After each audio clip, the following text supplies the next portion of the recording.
apa manfaat tasawuf di dalam kehidupan sosial secara umum, secara luas ya Pak ya. Oke, mungkin jawaban saya tidak akan bisa mendalam sebagaimana kalau kita bisa bicara berdua, dan saya tahu beliau sangat tahu jawabannya. Cuman dia mensodakohkan pertanyaan itu agar menjadi pengetahuan kita bersama. Oke, gini aja, saya berangkatnya dari Anda ngerti ya, ada syariat, thariqat, hakikat, ma'rifat. Tapi saya ngomongnya yang gampang aja. Anda makan tuh karena ingin ngerakoti sesuatu atau karena ingin sehat?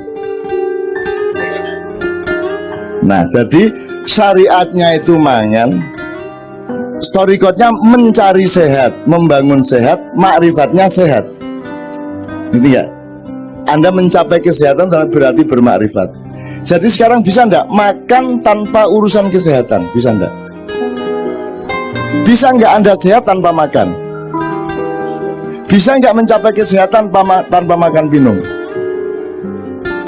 Jadi seluruhnya menjadi satu kesatuan, betul enggak?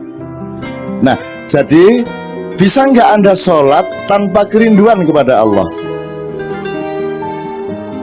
Bisakah Anda sholat tanpa menikmati pengabdianmu kepada Allah? Bisa enggak? Saya tanya lagi, bisa enggak engkau sholat tanpa ingat Allah? Jadi antara ingat Allah dan sholat itu bisa dipisah enggak sebenarnya?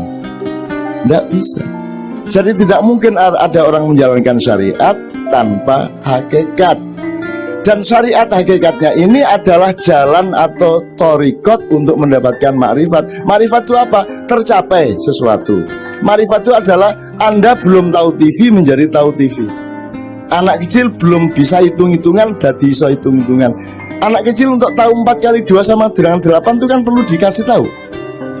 Ketika dia belum tahu 4 kali 2 sama dengan 8, dia masih belum bermakrifat. Begitu tahu 4 kali 2 ada 8, itu namanya makrifat kecil. Nah, jadi tasawuf itu tidak bisa dihindarkan. Semua orang membutuhkan tasawuf. Tasawuf itu apa? Tasawuf itu penyadaran dan penikmatan kerinduan dan pengabdian kepada Allah. Maka ada yang jalannya pakai zikir, itu supaya Allah mancep bener ya. Nah, semua itu tidak bisa dielakkan oleh manusia. Semua manusia butuh tasawuf. Apa sebabnya nyun sewu ya? Apa sebabnya banyak teman-teman di Eropa itu mengalami kebingungan? Kalau di Korea aja, di Korea atau di Hong Kong. Di Korea itu Bu, saya sama Mbak Fia sering ke Korea dan terus disuruh ke sana. Hong Kong juga gitu. Ketemu TKI, tapi saya juga punya teman-teman Korea sangat banyak. Jadi Korea itu saya kasihan sama orang di sana.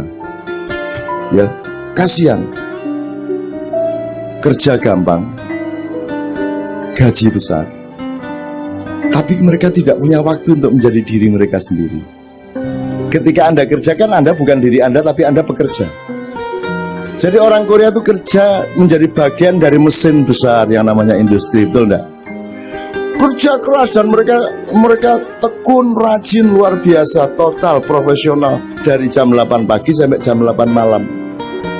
Begitu jam 8 malam pulang, bingung. Saya ini siapa ya? Mosok saya hidup di dunia ngilangin itu. Akhirnya dia mencari dirinya. Siapakah diriku? Jadi jam 8 mereka mencari dirinya, tidak ada tempatnya. Maka mereka ke kafe, minum, kan itu kan? Kalau kayak Anda, begitu Anda sholat, Anda ketemu Allah sama dirimu. Yang tidak peduli kerjaannya apa, tidak peduli hidup di Indonesia apa, di Korea apa, di Amerika, tidak ada urusan. Yang penting aku dengan Allah, Allah dengan aku, kan gitu. Anda punya banyak jalan untuk menemukan dirimu. Nah, teman-teman Korea yang saya kenal itu tidak punya jalan.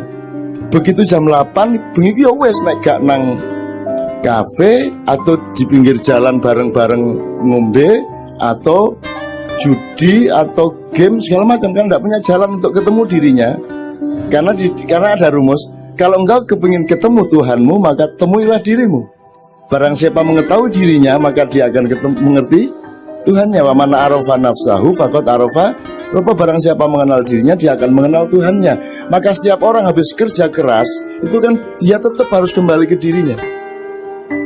Nah, orang Korea yang saya tahu, mereka malam bingung. Maka terus setelah mabuk sampai ngantuk tidur, pagi kerja lagi gitu terus menerus bertahun-tahun. Nek sampean kan lumayan. Ono selawatan, ono yasinan, ono wiritan, ono zikir. La ilaha illallah, la ilaha illallah, ya Rahman, ya Rahim, ya Rahman, ya Rahim. Ada gitu loh. Nah, teman-teman tuh enggak punya pengajian, enggak punya selawatan, enggak punya yasinan, enggak punya hadroh, enggak punya angkringan, yang enggak ada. Jadi Anda ini sangat beruntung sebagai manusia. Oke, ini sambil saya menjelaskan ya Pak Ridha, saya menjelaskan buat teman-teman supaya ilmu yang Anda tanyakan bermanfaat untuk mereka. Kalau Pak Ridha udah beres. Jadi ini misalnya, sampean punya ID card, masing-masing, kartu identitas, betul enggak? Oke, apa? Kolomnya kolom apa kartu identitas itu? Terus tanggal lahir. Saya tanya satu hal. Yang menentukan kamu lahir itu siapa? Pada tanggal sekian, jam sekian, bulan sekian, tahun sekian, siapa? Oke, Allah ya. Kamu bisa memilih sendiri enggak? Enggak bisa Anda ya. Jadi itu bukan identitas, itu namanya personalitas. Segala sesuatu yang ditentukan Tuhan itu personalitas. Bahwa sampean jadi sampean, tidak jadi yang sampean. Jadi itu diri uluhiyahmu, diri ketuhananmu. Tapi kalau kamu bekerja di kantor, boleh milih enggak kantor apa warung? Nah, berarti bukan Tuhan yang menentukan itu pilihanmu, maka itu namanya identitas. Identitas adalah pilihanmu. Kamu PKB, kamu Demokrat, kamu PDIP, itu identitas karena itu pilihanmu. Tapi kalau kamu adalah kamu, itu pilihan Allah. Itu namanya personalitas, bukan identitas. Sekarang di dunia ini orang tidak ngerti bedanya personalitas sama identitas. Bahwa engkau berambut keriting itu personalitasmu karena kamu tidak bisa. Kau nak bapak ibu, sira aku tak gaya anak keriting, kau nak ceritanya. Kau nak cerita. Bener ya? Nah, ketika Anda bekerja, itu Anda sedang mengerjakan identitas Anda. Tapi begitu Anda pulang ke rumah, temuilah personalitasmu. Temuilah dirimu yang sejati, dirimu yang dari Allah, dirimu yang dari Allah melalui orang tuamu dan leluhurmu. Itu yang dilupakan di Indonesia. Orang Indonesia tidak menghargai leluhurnya. Orang Indonesia tidak menghargai asal-usulnya. Bahkan Anda jadi orang NO, dari orang Muhammadiyah, jadi ISIS segala macam, Anda menomorsatukan ISIS dan menomorduakan Islam, betul enggak? Anda menomorsatukan NO dan menomorduakan Islam. Lebih penting mana jadi Muslim apa jadi Nahdliyin? Muslim. Nah kalau Muslim itu dari Allah, Islam itu dari Tuhan, maka dia termasuk personalitas. Dia lebih penting, kan gitu. Jadi teman-teman sekalian, sekarang ayo kita kembali ke ketela. Jangan ribut soal gedok lawan krepek lawan kolak.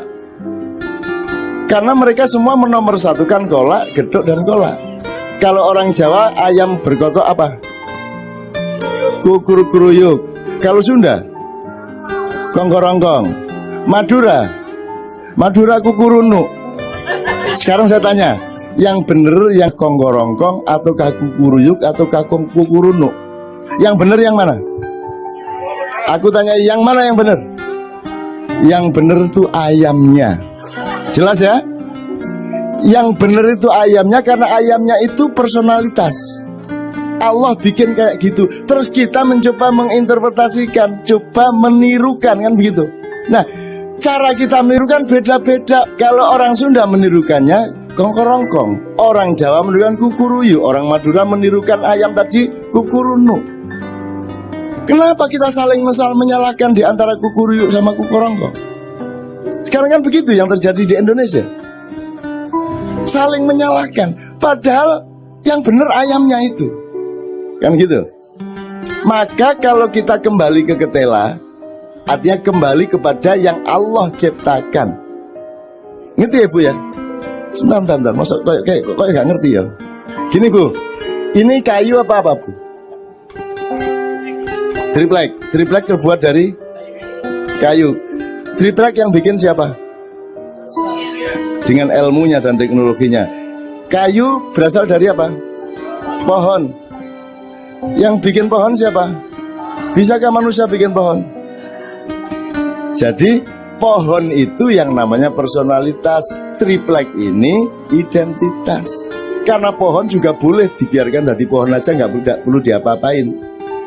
Tapi kan manusia diberi akal sehingga dia bekerja sama Allah, mentakdirkan pasca kayu, dia takdirkan aja jadi triplek, jadi meja, jadi kayu, jadi gagang pisau, dan seterusnya. Itu namanya identitas. Maka jadi cangkul, jadi keris, jadi parang, dan seterusnya. Gitu ya Bu ya. Nah, Anda tidak bisa berhenti pada kayu tanpa menyadari pohon. Betul enggak? Anda tidak bisa berhenti pada pohon tanpa menyadari akar dan tanahnya. Betul enggak? Anda tidak bisa berhenti pada akar dan tanah tanpa menyadari yang menciptakan tanah, bumi, galaksi, planet, dan seluruh alam semesta. Betul enggak? Nah, itu yang namanya tasawuf. Menelusuri kesadaran sampai ke pangkal kehidupan. Apa pangkal kehidupan itu? Apa? Yang paling pangkal itu apa? Kalau enggak ada Allah, ada Anda enggak? Kalau enggak ada Allah, ada bumi enggak? Kalau enggak ada Allah, ada alam semesta enggak?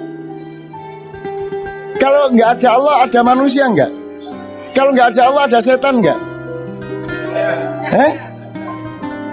Jadi siapa yang bikin setan? Siapa yang bikin iblis?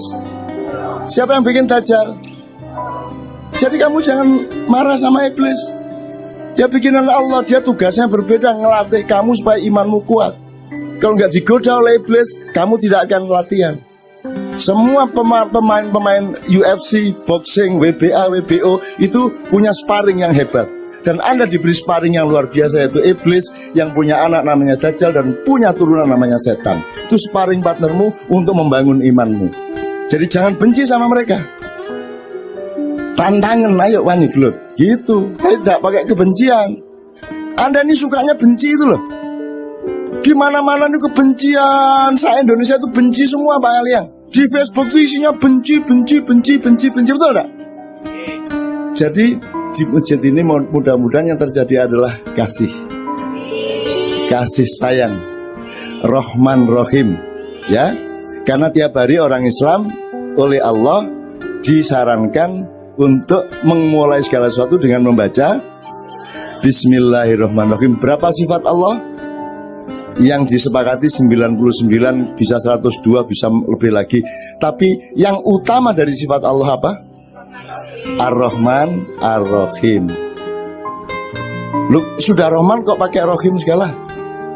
Pernah dijelasin loh Ustaz? Apa penjelasannya? Saya pakai penjelasan gampang aja. Kalau Rahman itu mulutnya mangap tak mingkem. Rahman, mangap ya.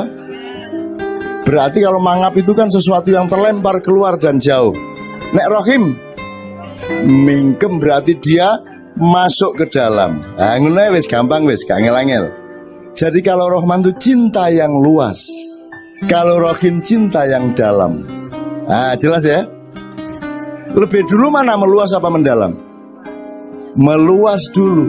Orang lain dulu yang dinomorsatukan. Betul enggak? Allah sendiri tidak mementingkan dirinya, dia mementingkan hamba-hambanya dulu. Maka bukan Bismillahirrahmanirrahim, tapi Bismillahirrahmanirrahim. Mangap se kait mingkem. Itu ya. Nah, jadi cinta itu ada manajemennya. Cinta itu tidak hanya mendalam dan meninggi, tapi cinta itu juga harus meluas. Jadi orang harus horizontal, harus vertikal sekaligus. Harus dekat sama Allah, dan syaratnya dekat sama Allah adalah dekat sama manusia. Betul enggak? Anda harus bersatu dengan semua manusia, maka baru Anda bisa bersatu dengan Allah. Wong sekarang gini, saya pernah nempeleng Anda. Salah kan saya? Dosa kan? Terus saya minta maaf sama Allah. Ya Allah, ampunilah aku pernah menempeleng sahabat saya. Terus Allah bilang, bentar, minta maaf dulu sama dia. Kalau Anda tidak maafkan saya, Allah tidak memaafkan saya. Betul enggak? Jelas ya?